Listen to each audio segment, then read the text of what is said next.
My fiancée said, I need to explore my options before we marry. I replied, go ahead. Then I explored my option to cancel everything. She was shocked when the venue called about the cancellation. I, 32 male, am writing this from my couch, which until last week was our couch. It feels bigger now, or maybe I just feel smaller. It's a weird, hollowed-out feeling, but it's also quiet, calm, even. It's the quiet of a switch being flipped.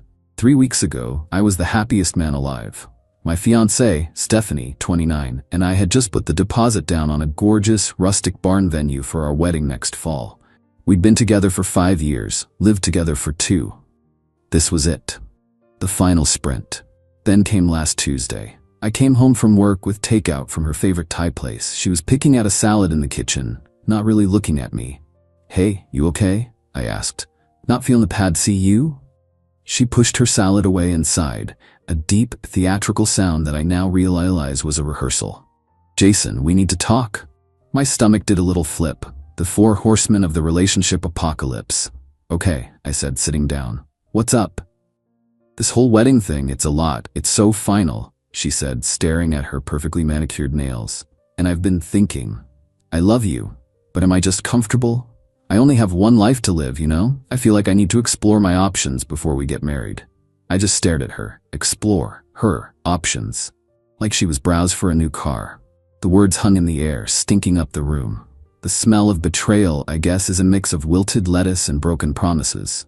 There was a hurt there, a sharp, sudden jab under my ribs. But something else rose faster, a strange, cold clarity. I didn't yell. I didn't cry. I didn't ask who the options were, though a handsome, vapid personal trainer from her gym named Jeffrey immediately came to mind. I just nodded slowly. Okay, Stephanie, I said, my voice even. I hear you. You should absolutely explore your options. Go ahead. She looked surprised, maybe even a little disappointed by my lack of drama. Really? You're okay with that? You've made your position clear? I said, standing up and putting the untouched Thai food in the fridge. I understand completely. She gave me a tentative smile. Thank you for being so mature about this. I didn't reply. I went into our home office and shut the door. And then I explored my own options. My option was to accept what she said as the end. Not a pause, not a break. The end. She wanted to explore? Fine. The foundation of our life together was now void. My thought process was simple. A person who is committed to a life with me doesn't need to explore options. Therefore, we are no longer committed. Therefore, all plans and financial agreements based on that commitment are now null. It took about an hour. The wedding venue, the crown jewel. We'd put down a $10,000 non-refundable deposit. I had put it down from my savings account. I pulled up the contract. It was in my name, paid from my card. I called the events manager. Hi Laura, it's Jason. Calling about our wedding. Yes, it's a shame. We're going to have to cancel. I told her I understood the deposit was lost. She was very gracious. The caterer, same deal. A $2,500 deposit, my card, my name on the contract. I sent a polite, formal email. Canceled, forfeited the deposit. Ouch, but necessary. The photographer and band, repeat the process. 2 more emails, 2 more lost deposits, the cost of severing a future. The honeymoon, a 2-week trip to Italy, flights and hotels booked. Luckily, I'd sprung for the travel insurance. I logged in and initiated the cancellation claim, citing unforeseen personal circumstances. The apartment, the lease is in both our names, but I pay 70% of the rent and all the utilities from my account because I earn significantly more. I can't break the lease, but I can stop the overpayment. I recalculated my portion of the rent to be exactly 50%. I changed the auto transfer to her for household expenses to 0. Shared subscriptions. Netflix, Hulu, Spotify, family plan. All mine. I logged out of all devices and changed the passwords. Her late-night binge watching would now require her own dime. I didn't do it out of anger. It wasn't revenge, not really. It was just admin. Tying up loose ends. Realigning my finances to reflect my new reality as a single person. She wanted to be a free agent. I was simply formalizing her new status. I slept on the couch that night. The next morning, she was gone before I woke up, probably off to her first exploration. Good for her. The quiet lasted for 2 days. Then, this afternoon, my phone rang. It was Stephanie. I let it go to voicemail. The text came a minute later. Stephanie, the venue just called me confirming our cancellation. Our cancellation? What the hell, Jason? Call me now. I looked at the text. I thought about the thousands of dollars I had just set on fire. I thought about her wanting to have her cake and let me pay for it too. I texted back a single sentence. Me, I thought you were exploring your options? I decided to explore mine as well. A storm is coming, but for the first time in days, the air in here feels clean.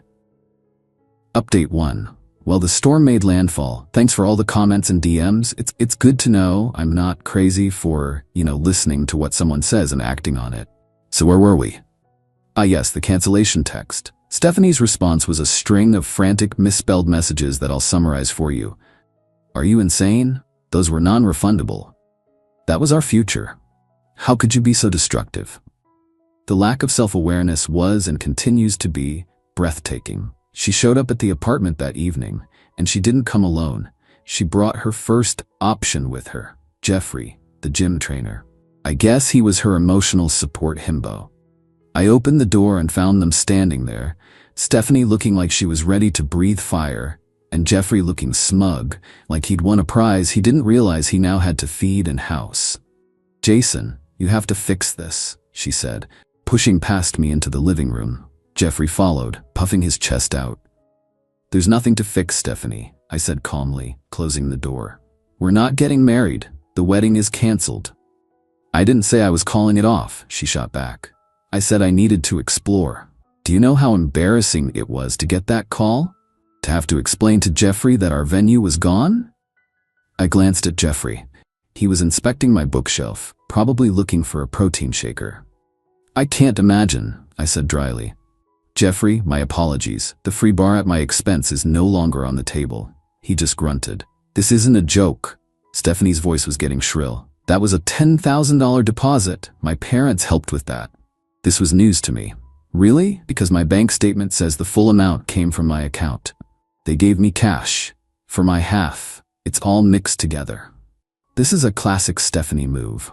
Her finances are a magical mystery tour of vague contributions and assumed support.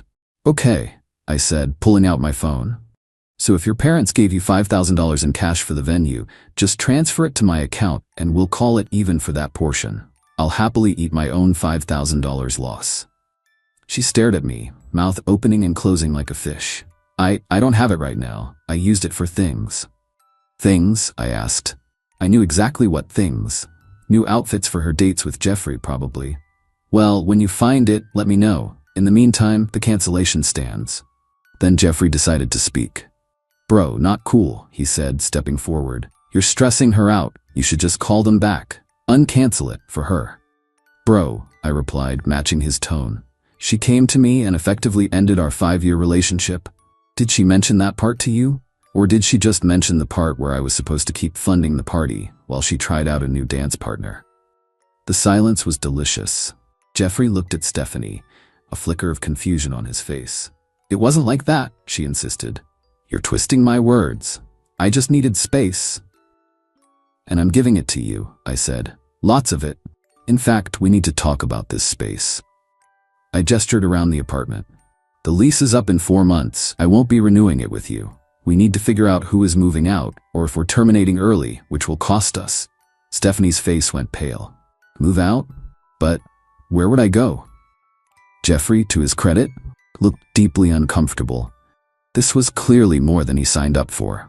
He thought he was just the fun side piece, not the primary stakeholder in an impending housing crisis.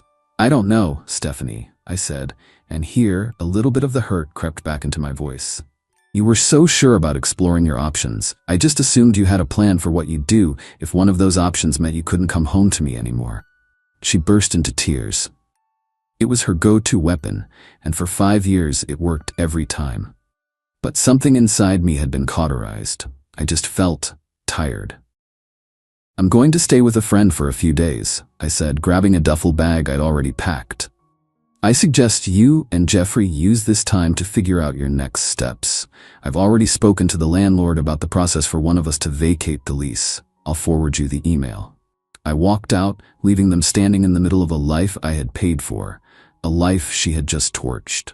As I closed the door, I heard her wail. He canceled the Spotify account. How am I supposed to live like this? Somehow, I think she'll manage. Update 2. It appears the figure it out phase is not going well for Team Stephanie Jeffrey. The past couple of weeks have been a masterclass in manipulative tactics and escalating entitlement. It's almost impressive. First, the parental units were deployed. Her mom, Sharon, called me. She started sweet. "Jason, honey, I think there's been a terrible misunderstanding. Stephanie is just overwhelmed. She says foolish things when she's stressed." "Sharon, she was very clear," I said, sticking to the script. She needed to explore her options. I respected that choice. "But you didn't have to cancel everything. Her father and I are so disappointed. We gave her money for that wedding." "I'd be happy to see the bank transfer for that, Sharon," I replied politely, because all the deposits came from my accounts.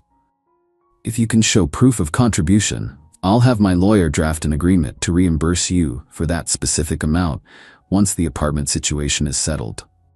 The word lawyer was like a splash of cold water. "Oh, well, I'm sure we don't need to get lawyers involved. Can't you just be a gentleman about this?" Her tone had turned icy. Being a gentleman, in this case, means respecting her stated desire to end our engagement. "I'm sorry, but my decision is final." I hung up. Next came the social offensive. A few of our mutual friends started hitting me up. "Hey man, Stephanie's telling everyone you just dumped her and canceled the wedding out of the blue. Said you had a total meltdown." This is where my methodical nature paid off. I hadn't just canceled things, I had saved the conversation. Meet a friends. "Hey guys, I know you're hearing some wild stuff. All I can say is this whole thing started when she told me she needed to explore her options before marrying me. Pic attached. I just took her at her word. Hope you can understand." I sent them the screenshot of my final text exchange with Stephanie. The one where she asked what the hell I was doing, and I replied that I was exploring my options too. Radio silence from most of them. My real friends, like my buddy Edward, just replied with a string of laughing emojis and a dinner on me tonight. The herd was thinning itself, but the main event was the apartment. After a week of me staying with Edward, I came back to get more of my stuff, and I found something interesting. A credit card bill on the kitchen counter. It was a card under my name, for which she was an authorized user. I had completely forgotten about it in my initial sweep, my mistake. I picked it up. The charges were illuminating. A series of nice dinners for two at fancy restaurants, a weekend hotel stay in a nearby quaint little town, all dated before her little "I need to explore" speech. So this wasn't an exploration. It was a full-blown expedition that had been underway for a while, funded by me. For the first time since this all started, I felt a hot surge of genuine anger. The calm broke. It wasn't about the money. It was the absolute profound disrespect, the sheer audacity. I took a deep breath, methodical, strategic. I didn't confront her. I just took pictures of the entire statement. Then I went online and removed her as an authorized user, effective immediately. The card was now just a useless piece of plastic with her name on it. Then I sat down and drafted an email to both her and Jeffrey, who, according to Instagram, was now her official new partner. Subject: apartment lease and outstanding debts. Stephanie, Jeffrey, hope you are well. As we need to resolve the apartment lease, I've attached the form from the landlord to have a name removed. Since you two are now a couple, I assume you'd like to take it over. You'll need to prove a joint income sufficient to cover the rent. Please have this submitted by the end of the week. Additionally, Stephanie, I've just settled the attached credit card bill. It appears you were already exploring your options on my dime before our conversation. I've calculated the total for these personal expenses to be $1,857.34. I've deducted your half of the security deposit to cover part of this. You can pay the remaining balance to me directly to avoid further action. I consider this matter a theft, and I am prepared to file a small claims case as well as a police report if necessary. Let's handle this cleanly and quickly. Regards, Jason. I hit send. The anger subsided, replaced by that cold, quiet hum again. This is no longer a breakup, it's a business transaction, and I have all the receipts. Final update. It's been a while. The dust has not only settled, it's been swept away, and the floors have been polished. I'm writing this for my new apartment, which is blissfully, entirely my own. The last 6 months were a slow, painful, and occasionally hilarious unraveling of Stephanie and Jeffrey's grand romance. My email, as you can imagine, went over like a lead balloon. Stephanie's response was a flurry of rage-filled texts accusing me of being a petty, vindictive monster. She claimed the charges on the credit card were joint expenses. The romantic hotel for two was apparently a business trip she forgot to tell me about. Jeffrey, predictably, went completely silent. He was not about to get entangled in her debt. They couldn't qualify for the apartment lease on their own. Jeffrey's income as a personal trainer was inconsistent, and Stephanie's part-time job as a social media coordinator wasn't enough. They missed the landlord's deadline. I had already submitted my paperwork to take over the lease myself, which was approved. I then gave them a formal, legally required 30-day notice to vacate my now solely leased apartment. The panic that set in was glorious to behold from a distance. Stephanie tried one last time showing up at my office. It was a bold move, I'll give her that. She was crying, saying she'd made a terrible mistake, that she was scared and alone, and that Jeffrey was not the man she thought he was. "He doesn't get it," she sobbed in the lobby. "He thinks I should just ask my parents for money. He doesn't understand that you always just took care of things." "Yes, I did," I said, my voice devoid of any emotion. "And you decided you wanted to explore other options. This is what the other option looks like, Stephanie. It looks like you having to take care of your own things." I told her I would not be changing my mind, and that security would escort her out if she didn't leave. She left. The final fallout was a series of sad little pops rather than a big bang. The debt. Stephanie's parents ended up paying me the $1,857.34 after I sent them a final letter of demand along with a draft of the small claims court filing. I have a feeling that was a very unpleasant family conversation. The apartment. She and Jeffrey moved out on the last possible day, leaving the place a mess. I documented everything, and the cleaning fees ate up the remainder of her security deposit. They moved into a tiny, dumpy apartment across town. I heard through the grapevine their relationship didn't survive the financial strain and the downgrade in lifestyle. They broke up about 2 months ago. The friends. The social circle firmly split. Once the full story and the credit card statements made the rounds, most people saw her actions for what they were. Her narrative of me being a crazy ex who pulled the rug out from under her just didn't hold up. The wedding deposits. I lost that money. About $15 all told. It hurts, but I consider it the price of my freedom. A very expensive, but ultimately worthwhile lesson. I did hear from the venue manager, Laura, a couple of months back. She called to say how sorry she was about how things worked out and mentioned the barn was rebooked for my original date. By a really sweet couple, she said. They seemed so sure about each other. It didn't even sting. I just said, I'm happy for them. And I meant it. As for me, I'm doing better than okay. I took the money I would have spent on a wedding and went on that trip to Italy by myself. I ate gelato in Florence, explored ruins in Rome, and hiked between the towns of Cinque Terre. I realized I'm pretty good company. Stephanie is still in town, working her job, living in her small apartment. I see her posts sometimes, lots of inspirational quotes about new beginnings and finding yourself. There is, of course, no mention of the wreckage she caused. In her story, she'll always be the victim, and I'll be the villain who wouldn't finance her journey of self-discovery. And that's fine. She can have her story. I have my life back. There was no big dramatic confrontation where she admitted her faults. No satisfying moment of apology. Justice wasn't loud. It was quiet. It was the silence of a canceled credit card. It was the formal language of a lease termination. It was the natural, unavoidable consequence of her own choices. She wanted to explore her options, and I simply gave her the freedom to do so, with all the costs that entailed. That, I've found, is a satisfaction all its own. Time to move forward.